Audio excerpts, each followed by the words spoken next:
Nak sujud nikmati matur nuwun Gusti jenengan negir kula sujud sehingga saya sah sebagai hamba jenengan. Kowe nek ape mati nek mati wae. Gusti kula wangsul teng jenengan zaman teng donya ya sing ngurusi jenengan, mengke setelah mati ya sing ngurusi jenengan. Zaman saya hidup ya enggak tahu cara ngurusi diri saya sendiri.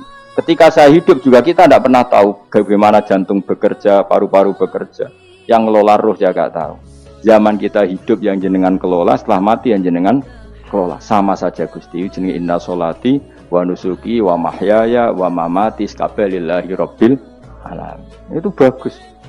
Mati anak-anak eling yo nangis, bojomu yo sing nangis sak kadare ya sudah selesai. Nak kowe tangisan Cina, nak disiksa mungkar nakir. Tapi nak kowe wong soleh tenan wali kan ketemu mungkar nakir damai, pengalaman baru. Terus dites mungkar nakir lulus, oh kumplot. Wah kan keren loh. Bus warga diame, napa? Lah sing jenis iki mbok tahlili ya kena, ora ya kena aman. Paham ya? Ojo malah debat tahlil hukumnya piye. Ya tahlil kalimat thayyibah hukumnya ya apik. Nah pitung dina tradisi Buddha ya pitung dinane tradisi Buddha kalimatnya tetap kalimat thayyibah. Tapi misalnya ana sing ora gelem tahlil ya ora apa-apa, sing penting tetep nglafadzno kalimat cuma ra seneng dinane 7. Ya gawe 8. Misalnya gedeng 7 ya gawe 8 kan gampang.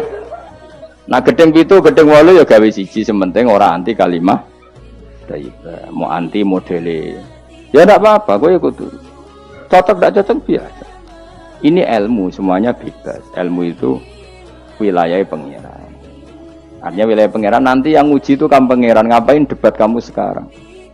Kita sering kritik Wahabi, kita juga sering dikritik Wahabi, biasa saja. Saya sering ketemu ulama Wahabi, saling menghormati nggak apa-apa. Meskipun saling kritik, ya gejol-gejol ya biasa, nggak masalah. Orang alim mulai dulu kritik-kritikan biasa. Imam Syafi'i sama gurunya sering gejol-gejolkan. Pas atas nama orang alim ya gejol-gejolkan.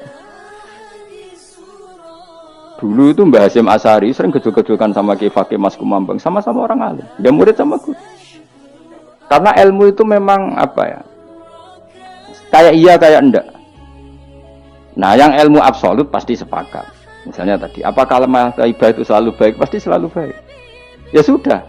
Nah nanti cara kaifiyah melafatkan itu orang yang bisa berdebat. Baiknya dilafatkan kapan ya? Ya baik terus. Tapi selalu ada pantangan. Misalnya di kamar mandi. Saat jima misalnya. Itu kan pantangan-pantangan secara etika. Apa? Pantangan-pantangan apa? Tapi kalau ilmu sebagai ilmu itu biasa dulu. Ulama-ulama berbeda itu. Kalau gejol-gejolkan ya ulama dulu itu lucu. Misalnya sama tak beda. Andai kan kamu jadi kiai. Kira-kira rasaan jadi kiai. Baik mana anak-anak kecil di waro kamar wong tua apa dipisahkan. Andai kan kamu punya pondok, milih mana? Anak kecil disamakan kangkang besar apa dipisah? Mas jawab, ki milih ndi? Di warna apa dipisah? Dipisah. Nah, kowe hen. Dipisah. Lu akeh sing dipisah. Ada yang bilang di warna. Kalau di warna itu memang kalau dipisah itu resikonya sing kecil mentali cilik terus, mergo ora ono sing didik sing tua. Nak diwarno kadang sing cilik, sing tua kan suwaya rabi men bakas rabi, sing cilik katut bakas rabi bahaya. Utawa sebalike sing cilik melok main game, sing tua melok main game mergo katut cah cilik. Lha iku jenenge istiad, sama-sama apa? Sama-sama apa? Mungkin. Sehingga dulu itu pernah ada wali itu karena sholat jamaah itu di shaf akhir. Yang shaf awal wali karena sering shaf awal, yang shaf akhir ya ada yang jadi wali. Yang shaf awal enggak terima, kenapa kamu jadi wali padahal kalau sholat di shaf akhir? Jawabnya, saya itu malu sama Allah, kok kepedean betul kok di depan. Tapi kok jadi niru lagi, mau cerita ya? Cek pede nih, enggak ngarep. Karena dia di belakang motifnya itu tidak males, tapi motifnya itu apa? Tawadhu atau malu, dia jadi wali. Nah, aku kan bergo males banyak, atau moh rohimame itu. Iku sing mari ra wali-wali. Sing kok ngarep kadang ambisi ngimami padha dene malah repot meneh. Jadi dulu ilmu itu biasa. Orang Maliki itu nak gojlok orang Hanafi itu ya entek ngame. Orang Hanafi kalau gojlok Imam Malik itu ya entek ngame. Ya biasa dulu itu ilmu. Ya biasa. Misalnya gini sampean tak bedhei. Ndak jawab saja jujur. Rasulullah itu puasa Senin Kamis selalu apa kadang-kadang dalam semua riwayat. Kadang-kadang sesuatu yang kadang-kadang dilakukan Rasulullah itu akan sunat terus apa sunatnya juga kadang-kadang. Ayo jawab saja. Wah, akeh sing sarap ya. Rasulullah itu puasa Senin Kemis itu kadang-kadang apa terus? Kadang-kadang, ini sudah masih benar. Sesuatu yang pernah dilakukan Nabi kadang-kadang itu menjadi sunat terus apa sunatnya juga kadang-kadang? Terus. Nah, sekarang gitu. Sebetulnya hadis kunut itu semuanya sepakat. Rasulullah kunut itu ya ahyanan kadang-kadang. Nah, sesuatu yang pernah dilakukan Nabi kadang-kadang itu akan menjadi sunat terus ila yaumil. Maka Imam Syafi'i milih kunut terus. Abu Hanifah enggak. Bahaya kalau sunat kok dilakukan terus. Nanti dikira wajib. Sehingga Abu Hanifah tidak kunut. Dan itu ya biasa. Ketemu Imam Syafi'i kalau sholat di masjid Abu Hanifah itu tidak kunut. Ketika ditanya, ikroman di hadal madhab. Saya menghormati madhab. Orang Hanafi kalau main ke rumahnya Imam Syafi'i, ya kunut ya biasa. Sekarang kunut dan kunut jadi politik identitas. Ini kunut. Sebelah ini mesti. Tidak kunut. Sebelah yang dulu itu enggak. Saya sampai sekarang nggak pernah tahu kunut itu tradisi ormas mana. Sampai sekarang nggak ada tahu. Karena saya orang alim, taunya kunut mazhab Syafi'i, nggak kunut mazhab Hanafi. Dan itu sebelum tahun 12 dan 26 mazhab itu. Udah tahu tuh maknanya? Mazhab itu sebelum tahun 12 dan tahun 26. Jelas? Kok orang paham? Paham?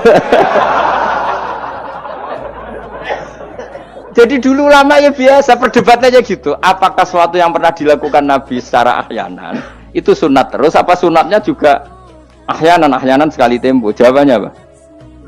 Terus. Tapi kalau terus bahaya nanti yang sunat dikira wajib. Nah yang berpikir gitu Abu Hanifah, yang berpikir terus Imam Syafi'i. Ya sudah akhirnya jadi seperti ini. Dulu itu nggak jadi politik identitas, saling menghormati. Imam Syafi'i itu Abu Hanifah sudah kabundut. Pernah sholat di masjid Abu Hanifah tidak kunut. Ketika ditanya, ikroman li hadzal madhab. Saya menghormati madhab ini. Entah angen-angen nak kunut terus nggak dikira wajib. Orang-orang Hanafi kalau ke rumahnya Imam Syafi'i di komunitasnya juga kunut. Ya sudah biasa dulu seperti itu. Makanya kita ini harus ngaji. Dulu itu biasa ulama gejol-gejolkan perkara madhab kayak yang saya contohkan tadi. Orang yang membatalkan puasa lewat jima itu kan sanksinya sanksi ini karena jima apa karena hadku hormati Ramadan biwiri usrin syar'iyyin merusak kehormatan Ramadan tanpa udzur syara. Cara Imam Malik karena merusak Ramadan tanpa udzur syara sehingga gak jima pun hukumnya sama. Yaitu misalnya makan tanpa udzur ya hukumnya sama. Kenapa sama? Jima istri hukumnya apa? Halal apa haram? Halal. Makan halal. Maka kalau itu kamu lakukan fina hari Ramadan, siang-siang Ramadan tanpa uzur syara, maka sanksinya sama-sama berat karena dianggap melecehkan kehormatan Ramadan. Cara Imam Syafi'i enggak, jima sama makan mulai dulu beda. Kamu makan wajib mandi enggak? Enggak. Kalau jima wajib. Kan beda. Ya beda itu enggak sama. Ya sudah, Imam Syafi'i memberi sanksi berat untuk jima, untuk makan tidak. Wong padha pintere kan yo penak. Penak kan? Sing ora penak iku padha gobloke, padha sok pintere. Lah iku debate ra barbar iku. Padha gobloke, nak debat padha sok pintere. Wis naudzubillah min dzalik. Kulo nek debate wong malah kudu guyu. Malah melok goblok, ngrungokno tok malah melok goblok. Wong debat agama kok gak ada referensi, ora ono kitabe. Amen muni menurut saya. Memangnya Anda penting dalam wali ora, ulama ora kok debat agama muni menurut. Memangnya Anda mujtahid. Kudune gak menurut kitab yang saya baca dalam mazhab Syafi'i kitabnya ini begini. Sing sitok bantah dalam mazhab Maliki kitabnya ini. Wah itu keren. Aku teko ning majelis ini. Debat menurut saya, emangnya Anda siapa? Nabi ndak, wali ndak, ulama ndak? Kok mau agama menurut Anda? Wis wargane ora mesti kok ape. Makanya dibiasakan pakai referensi, pakai sanad. Agama ini butuh sanad. Inna hadzal ilma dinun fanzuru amman ta'khuduna dinakum. Lihat di muqaddimah